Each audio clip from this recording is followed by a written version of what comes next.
Now we're going to take a closer look at 4 of the songs that are on the Help album and kind of dig in with some of the features that I passed over pretty quickly on the previous video. Let's start with the song Help. This is a John song. It's a Beatles contrasting verse-chorus song. And just to remind you, when I say Beatles contrasting verse-chorus, what I mean there is it's a contrasting verse-chorus song, which means there's different musical material for the verse than in the chorus. So the music is contrasting. But it's a Beatles contrasting verse-chorus because there are 2 versions of the chorus that you hear, the one that appears at the beginning of the song and the one that appears later throughout the tune. Every now and again in a couple of these songs, the original version, the chorus 1 version, will come back in the song, but mostly it's chorus 1 and chorus 2. So that's what makes it distinctively Beatles. Remember, the argument was that once they stumbled on it, I don't know if they stumbled onto it, maybe that's not giving them enough credit, but anyway, once they discovered the Beatles contrasting verse-chorus with the song She Loves You, they repeated it with Can't Buy Me Love, I'm a Loser, and now the song Help.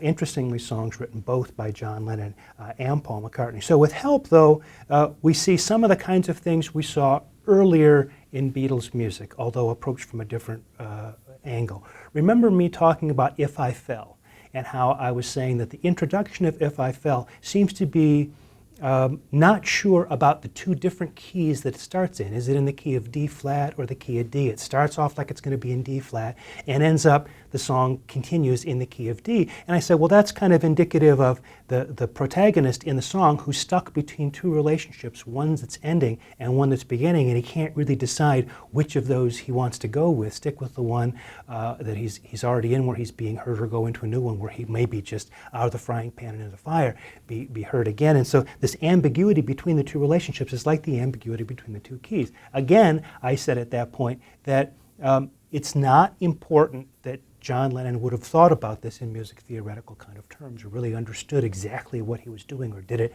sort of technically on purpose. What he did was follow his impulse for trying to find music that captured what he was trying to say in the lyrics and came up with this solution. So now, at the beginning of Help, we see exactly the same kind of thing happening here, and that is that the beginning of the tune, if you work it out on the piano or the guitar or play the chords, use a chord progression which is a kind of descending thirds progression. And the thing about descending third progressions is once they get rolling, they're like something rolling downhill. You can really stop almost anywhere along the way and head off into any other key.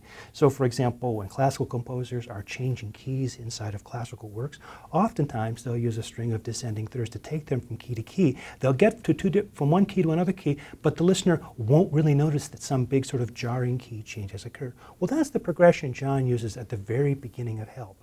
What key that song is going to end up being in, it really only occurs because of the place where it stops. When you actually do the analysis of it, it's very difficult taking the first 3 chords before it gets to the 4th chord to decide exactly what the key of the thing is going to be. It ends up, it's in the key of A, but that's not really clear from the very beginning of it. So I would say this sense of the tonality a little bit getting away from it, you know, I don't quite understand where I am tonally, is a pretty good analog for what the lyrics are talking about. They're talking about a person who, and here's a real indication of a more sophisticated approach to life views, the kind of thing that starts to happen as you get sort of deeper into your 20s and not so much out of your teens and your early 20s. And that is you begin to realize that the kinds of things that you seem to be so confident of, the kinds of things you thought you understood, no longer seem as simple as they once were. In many ways, you're not so confident that you're as right as you were when you were younger. There's an old saying, often said among older people, if you want to know something, ask a teenager, they know everything. And that's really kind of an indication of a kind of a confidence you can have when you're young and you think, you know, you're on the rise and that kind of thing. But you get to a certain age and you realize it's more complicated than that. You're not sure you know, you're not sure you're right. You wonder whether people see you and they think you're a certain kind of person and you know you're not. And this kind of insecurity begins to creep in, and that's what Help talks about. And so when John says, when he says help, what he's really saying is, I think what he's really talking about is a kind of a loss of the kind of cockiness and the sense of knowing that that he's absolutely correct and maybe he's not right. And we'll see this coming back in his music a lot. Now, if you read the books, they'll say that the way that John talked about this is he dismissed this as, yeah, well, I was gaining a little weight. That was during my fat Elvis period. But that's just John deflecting and not wanting to tell you, I think, what's really going on here. He was trying to say something about the way he was thinking, about the way his life was changing. Here he was at the top of the world, and he still wasn't sure he was in control of things. Having these chords kind of roll a little bit out of control at the beginning is a great kind of musical analog for what he's talking about in the lyrics. Some other interesting features here. Notice the really prominent strummed acoustic guitar. Here you can really sort of see the kind of emphasis on acoustic guitar. At this point, acoustic guitar says folk music, maybe country, but mostly folk, and we get a lot of it in this one. And the interesting background vocals that both anticipate and echo the lines that John is singing in the lead vocal. That's a very sort of interesting approach, I think, to background vocals, and shows the Beatles innovating where they could have come up with more sort of stock vocal solutions. They come up with a solution here that really is quite new in their repertory. Let's turn now to the second John Lennon song we'll talk about, and that's You've Got to Hide Your Love Away. This one, a contrasting verse-chorus form, not a Beatles contrasting verse-chorus, but a pretty straight contrasting verse-chorus form, you know, verse, verse, chorus, verse, verse, chorus, verse. This is pretty much what most contrasting verse-chorus tunes, this kind of thing, are going to do. So there's nothing really innovative about the form. The interesting thing is it's not an AABA, but rather a contrasting verse-chorus form. The lyrics deal with somebody having to hide away their love, and the usual understanding of this is that John Lennon was really addressing this to the situation of Brian Epstein, who was a gay man at a time when it was actually illegal to be gay in the UK. You know, if you were found involved in any kind of gay sexual activity, you could be thrown in jail and disgraced in the UK.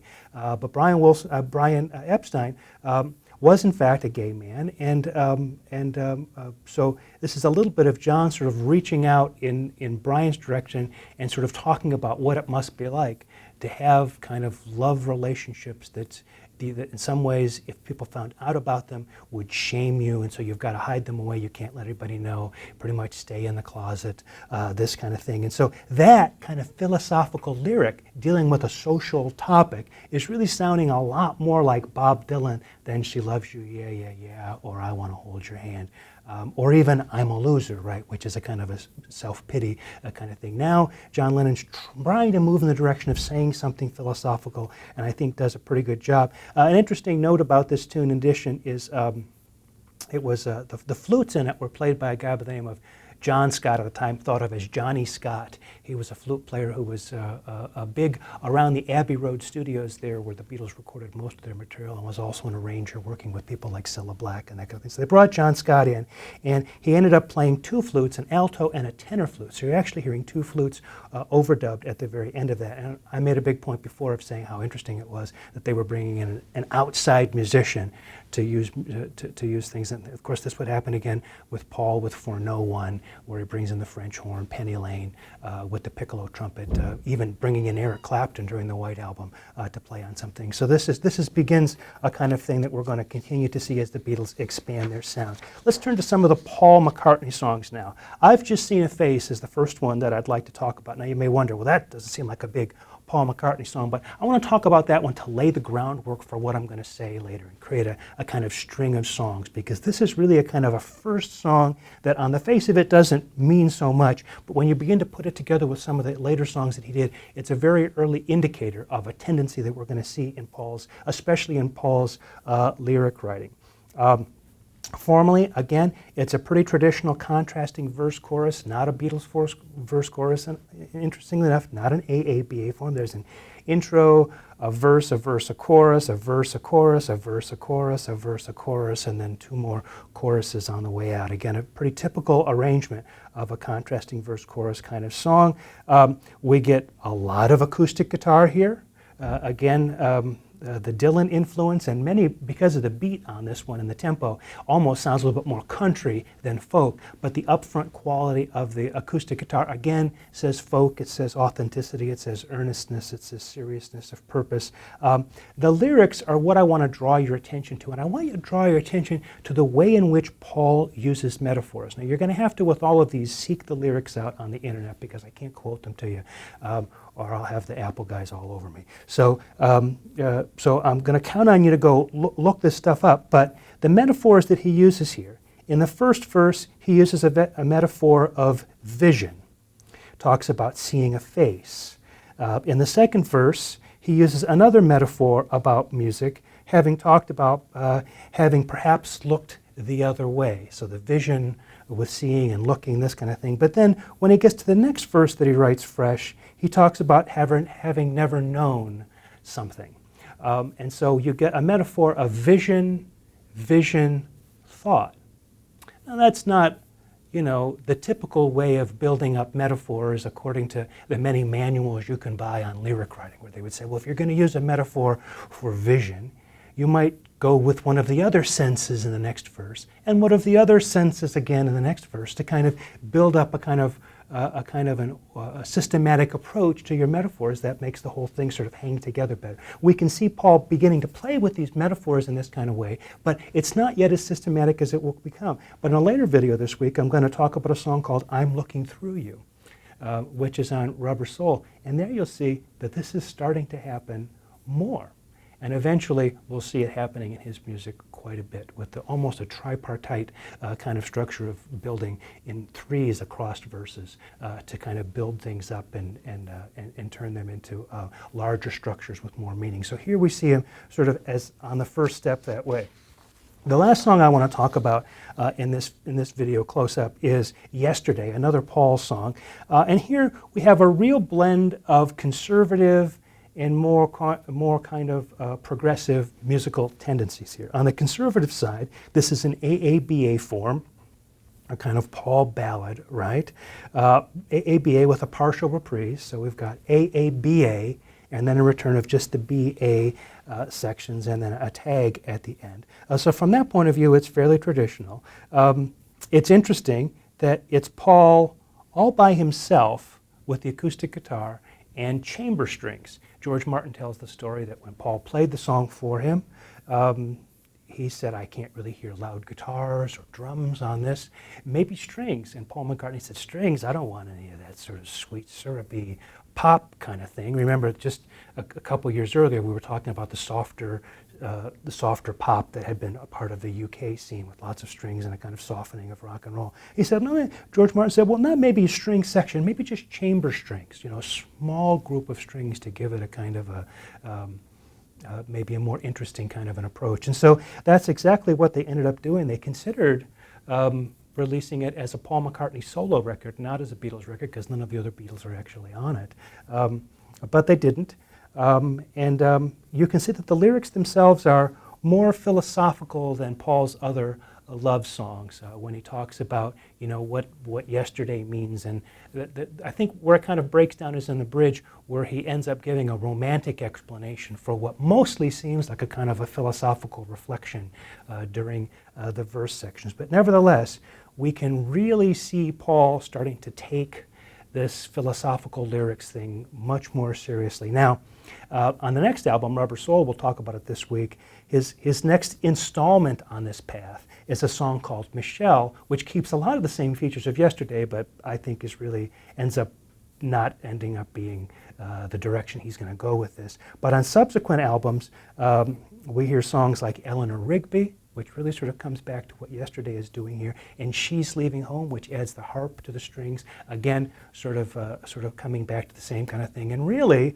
ultimately, something like The Long and Winding Road, although you must say Paul McCartney was not happy with the strings that Phil Spector added on that, but that's a story for another day. Anyway, so Yesterday sets the stage for things that are to come. So in the next video, let's take a closer look at the album that follows Help, Rubber Soul.